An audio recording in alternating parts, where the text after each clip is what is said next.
Tristin Linville, joined by my really wonderful co-host, Michael Callahan. This is You Found Yourself at episode 28 of the Water Cooler Talks on Manufacturing and Technology. Mr. Callahan, how art thou? You know, it's a good time in the Callahan household.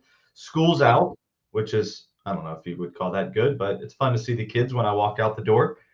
Yeah, Uh, Things are well. Things are well. good. OKC, how are we doing? At the time of this filming, they're up to nothing. They won last night. So they're going to be trucking on. You're going to be hearing a lot more about it as we keep filming these. What are So you here going we to go. do if they win the NBA championship? Maybe we'll let the listeners decide. Are you going to go buy thousands of dollars of apparel? Yes. They're going to sponsor.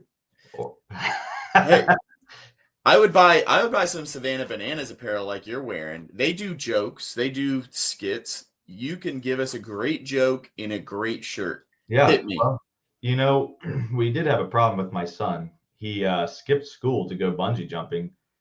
He got suspended. Oh goodness. Yep, that's a dad joke. That Definitely a bad dad joke. But, you know, we should probably ask the Savannah Bananas one day to give us some jokes because they got some. They got some. That guy's fantastic. For anybody that doesn't follow Jesse Cole on LinkedIn, you need to go follow him. He's the founder, owner He's of probably going to join our podcast one day to talk about what systems they use. Yeah. A CRM system? I don't know. They use the system of entertainment. They crush it. Well, who do we have today? I'm curious. Yeah. So we have the busiest retired person I know. Welcome to the stage, Mr. John Shorter. Hey, gents, how you doing? How you doing? Better now. Better now. I was That's an funny. office like you, John. What's Yeah. going on behind you? Oh, that's Navy swords. I'm retired Navy, right? Drove submarines for many years, and so that's my sword and my dad's sword.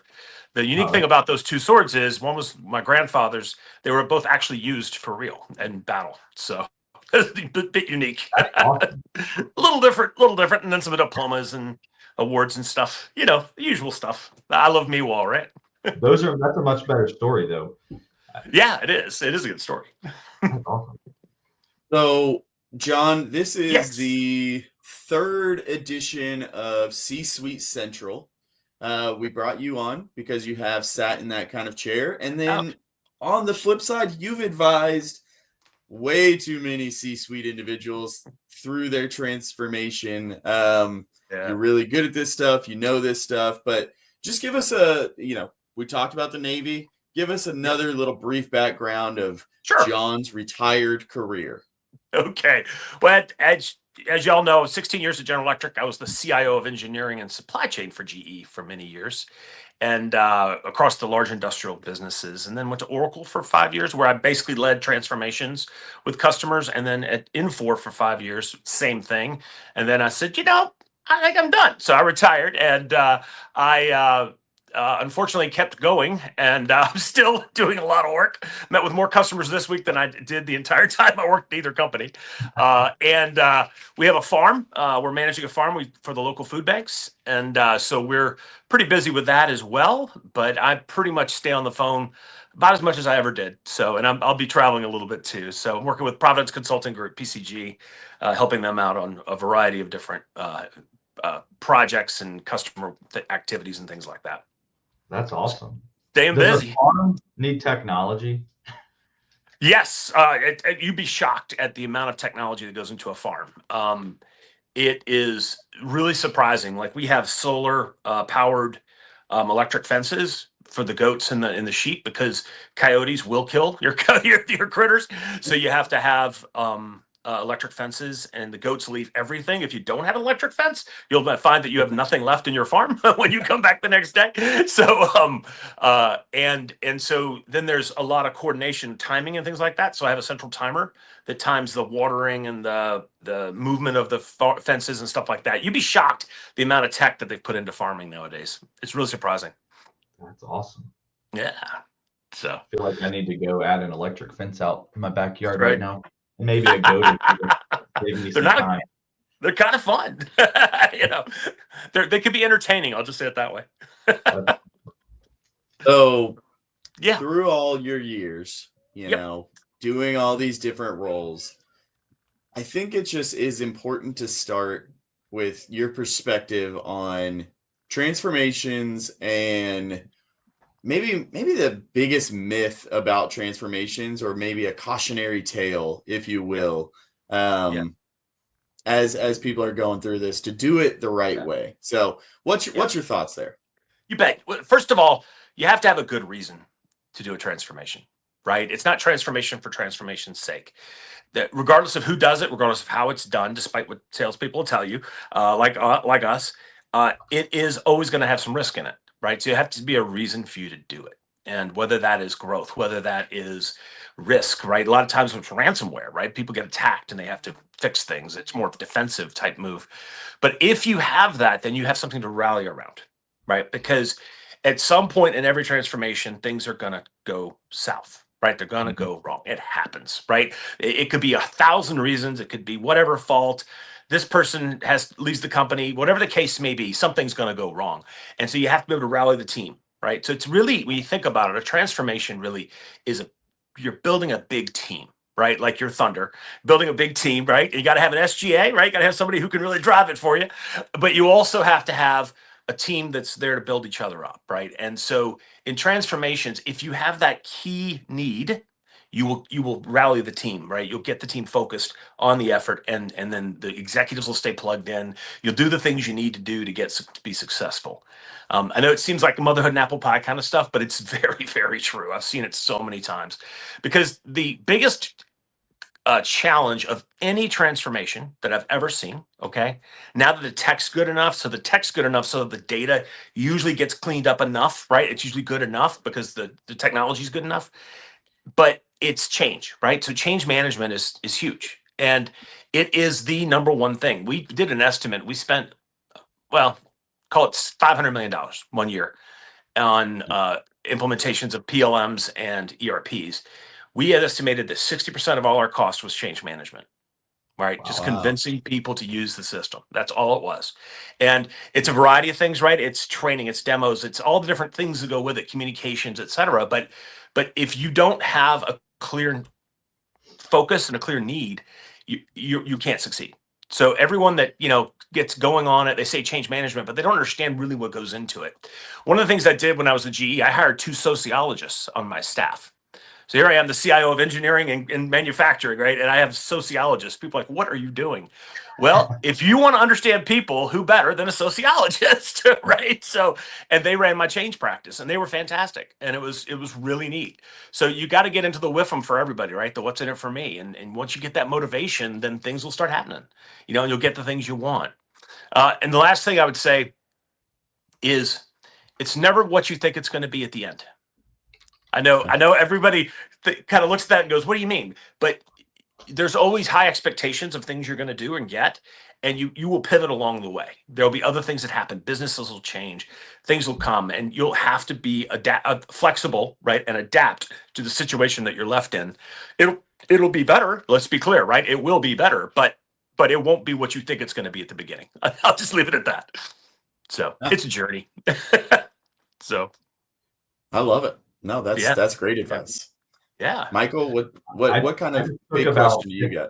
I just took about 15 notes. That's I know. I feel like between Bill and John, I'm just like absorbing right now. I feel like I'm at a keynote and I'm just Yeah. writing everything down because it's so good. Yeah.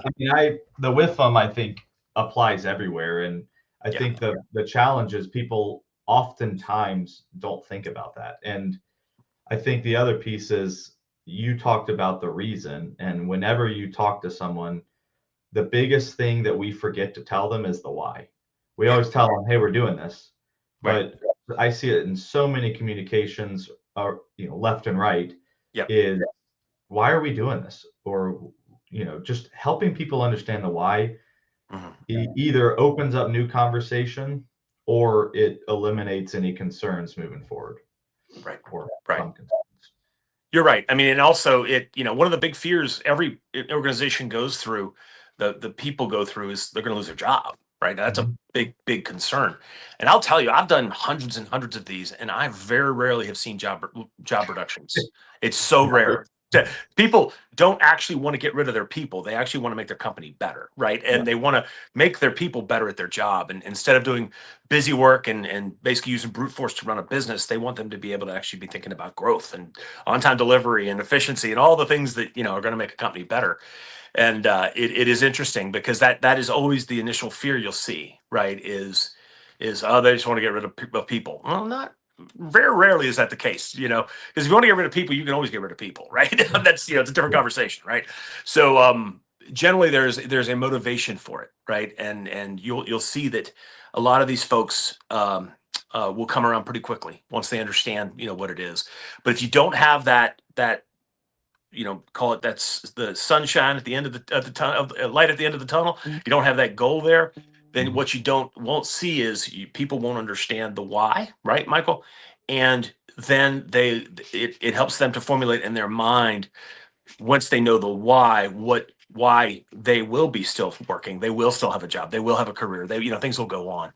And so that's something you can't ignore when you're doing these things. It's a lot more Absolutely. about people than people realize. So I love yeah, what you said too, because I think yeah, to your point, there's a team, there's the decision makers, but there's also the people that it's going to impact. And yeah. they always often think the fear of this is it is going to change the way we do things, Mhm. but it's going to take my job. And the reality is, in business, there's a lot of things that we could be doing that we want to be doing That's right. that we can't because we're doing all this other manual stuff. That's Uh, exactly right. Yep. I actually, so coming from my previous company, we used to enter our orders, and literally we'd get an email and we'd manually enter the order. And I Right. saw this demonstration one day at our company where they dragged a PDF into a little widget and it Mhm. created the order. And I said, holy smokes, it would have literally saved us 3 to 5 hours a day. Yep. Now, are we going to take that person and let them go? No, because I can Mhm. tell you about 15 other things that was on my project list that Right. would move our business much forward than letting someone, go find another job. I mean, that's the That's last right. thing I think people are trying to do.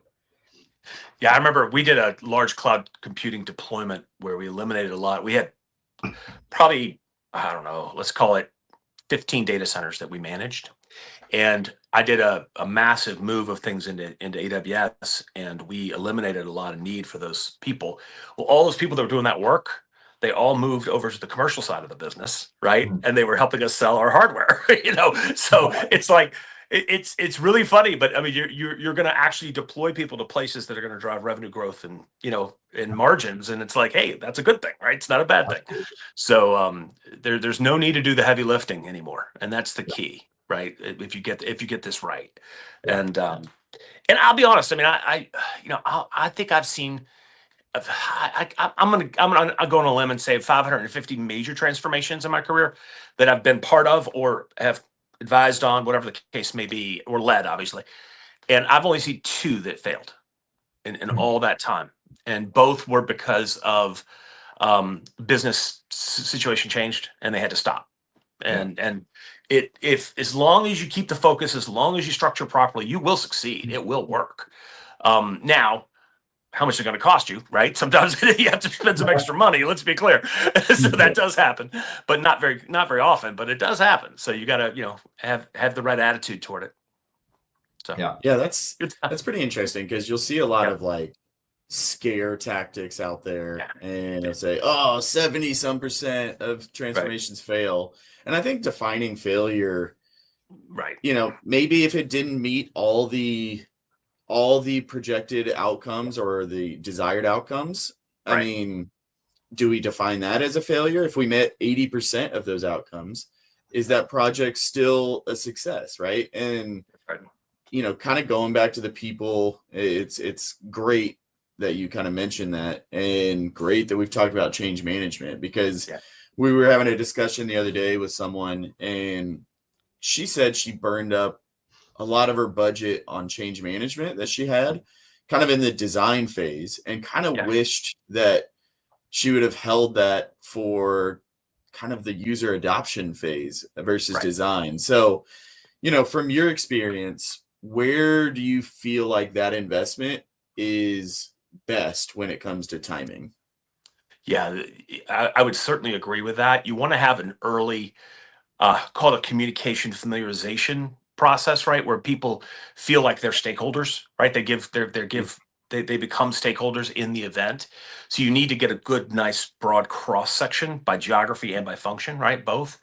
And you need to make sure you do that early, but that doesn't require that much effort, right? It's when you're rolling out, right? You've got to, and there's good techniques, right? So heat maps, right? User surveys, interviews, there's lots of ways to understand where people's heads are, right? And then Sure. one of the things that's always worked well for me is we used heat maps. So we would have people at each of the sites, right? Just in, casually like a water cooler, right? Just chatting with people, right? Getting a feel for Yeah. where they were. And then we would record that, and then we would keep track of where our issues were, right? Whether it was a certain location, whether it was a certain function, right? It depended, and then we zero in there, and that way you have a targeted effort. But it has to be during the user adoption, right? It's not, you're not going to convince everybody if they don't have something they're looking at, right? You're not going to convince anyone just saying, oh, it could be this, right? That's not going to do anything for them. The minute you show it in front of them and you're using it, right, then you can really zero in. And we had an entire business in China that never used their ERP system.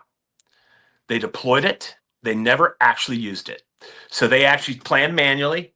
They did all the transactions. I won't say what company it was, but they did all the transactions and then they uploaded everything in spreadsheets. That was their ERP, and they were using their ERP. So it was That's it wild. it's crazy. Yeah, because I mean, basically you have a big old paperweight on, made it more difficult for them to run their business, basically, because they refused to use it. So you can't ignore it. You got to stay on it, and don't take the smiles. Actually get in there and understand it. It's a full contact sport, and that's a lot of people don't understand. Right? Is the hardest I ever worked was leading these big transformations. Right? I mean, it's 80, 100-hour weeks. And everybody says 40-hour week and no travel. And no, that's True. if you're going to do it right, you've got to. It's a full contact sport. You really got to be in there, Yeah. and you got to really get into the weeds, and details matter. Oh my gosh, it's unbelievable.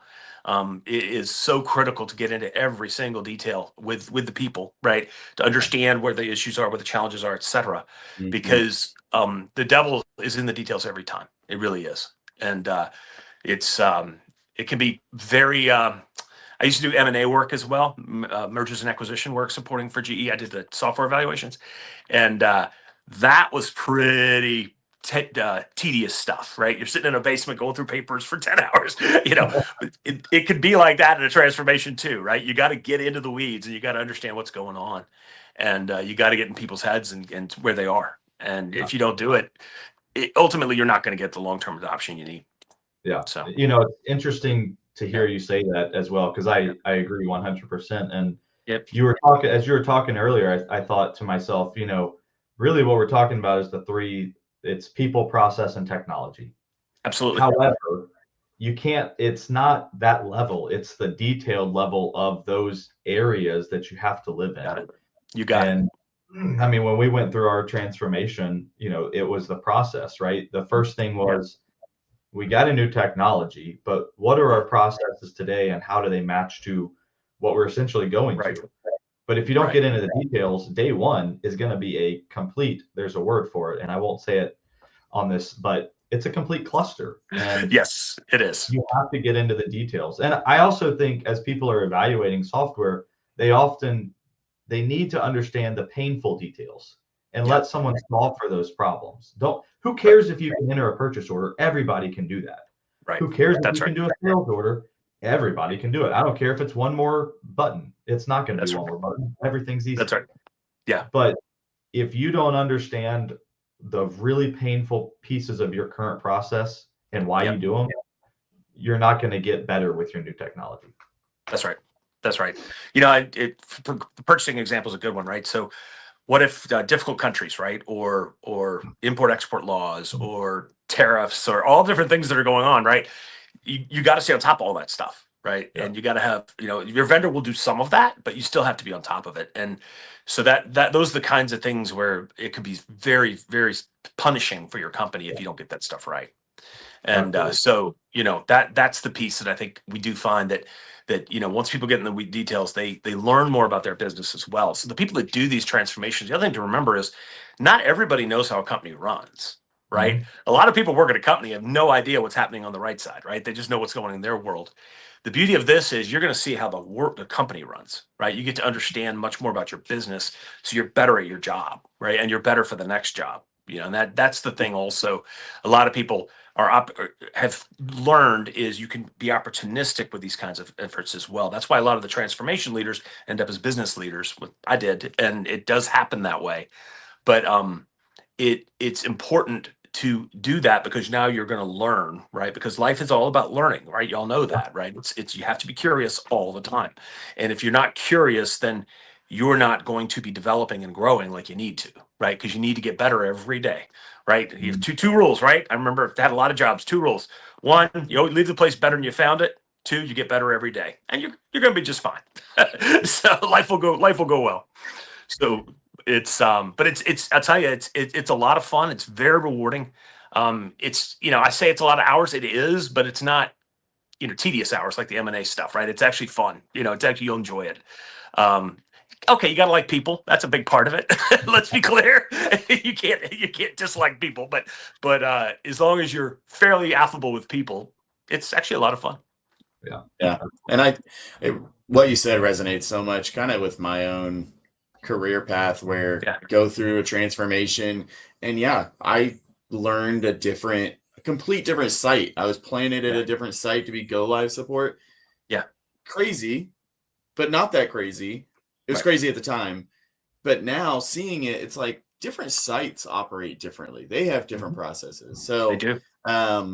and yeah, you're hand in hand with the people in the trenches trying to get through it. Yep. And when you see it on the backside become a better operation with a new technology, like that's the Yep. rewarding part. And so, Agreed. so much of what Agreed. you said when it comes to the people, it just that's where it resonates with me personally. Yeah. And then I was going to ask for the big question now that you're a retired man to give us life advice, but you kind of already gave us life advice of leave the place better than you left it and get better each Right. day. Yep. So That's I'm right. changing my big question. It's still going to be retirement related. Okay. What are you looking forward to most? Is it more golf, more travel with family, grandkids? What's like? What are you looking forward to the most? Yeah, it's children for sure. I have one Yeah, head to medical school and one in graduate film school. It's definitely kids always first, and my wife, of course. So I can't ignore my wife. yeah, Then absolutely. it's I'm a singer. I think you guys know that, right? I'm a singer, We and I do. sing probably 5-6 times a week. So I really really look forward to that. I enjoy that. I'm singing it in about 2 hours, and so I do Nice. enjoy that. I have a lot more free time to do that now. So that's a lot of fun. And then of course, yeah, I mean, just the being able to wake up and not have the Yeah, stress of 10 things on your list, right? sure. Being flexible to do the things you want to do, right? Mhm. Maybe they're work, right? They could be chores, but you're doing it because you want to do it, right? Not because you Right. have to do it. And no matter what job you're in, there's always going to be the things you don't like to do, right? Yeah. And you have to do. That's just part Mhm. of it, right? And Sure. so when you're retired, that changes, right? You don't have those kinds of tasks on your plate anymore, right? You just don't, you don't have to do those kinds of things. So you can really focus on the things that you really want to do. And it's that part's a lot of fun. So Now I'm you still got me dialed consulting. I enjoy in. that. Yeah. Yeah. Hey, But speaking yeah. of curiosity, is Yeah. there one thing that you're going to now try to learn now that you're retired? Yeah, absolutely. There is. And it's kind of If it's funny. golf, I'm It, happy to it, help. it, it's 100% about farm. It's about farming. It's learning Uh, how to take care of the critters, how to manage the farm, how to manage. Because we have a lady who does it. She's wonderful, and I've got to get more in tune with that. I grew up next to farm in Alabama. You'd think I'd know it, but it's not osmosis. It doesn't work that way. So I've got a lot to learn there. So I'm you going to know, be learning a lot more about sustainability in fields. yeah, So that is- I actually did this leadership program and went to a farm, and it blew me away the Yeah. things that there was to it. Like for instance, they said a good plant will naturally repel insects, and I was like, holy Amazing. crap! No 100% wonder true. my water sucks and Yep. all my plants out here. I got Yep. some work. That's right. Because we're 100% organic. And so we've figured that out, right? That you get a good plant, good solid deep roots, and we don't have a lot of bug problems. It's pretty amazing. It's That's surprising. awesome. Cool. Yeah. It's pretty And amazing. in South Carolina, for sure, there's bugs. Oh my gosh. Well, well, do, re, mi, fa, sol, la, ti, do. We are Amen. thankful that you came on. You know, as Yep. always, everyone, Cheers, buddy. drink your H2O and hope you enjoyed the show. Have a good one. Thanks, guys.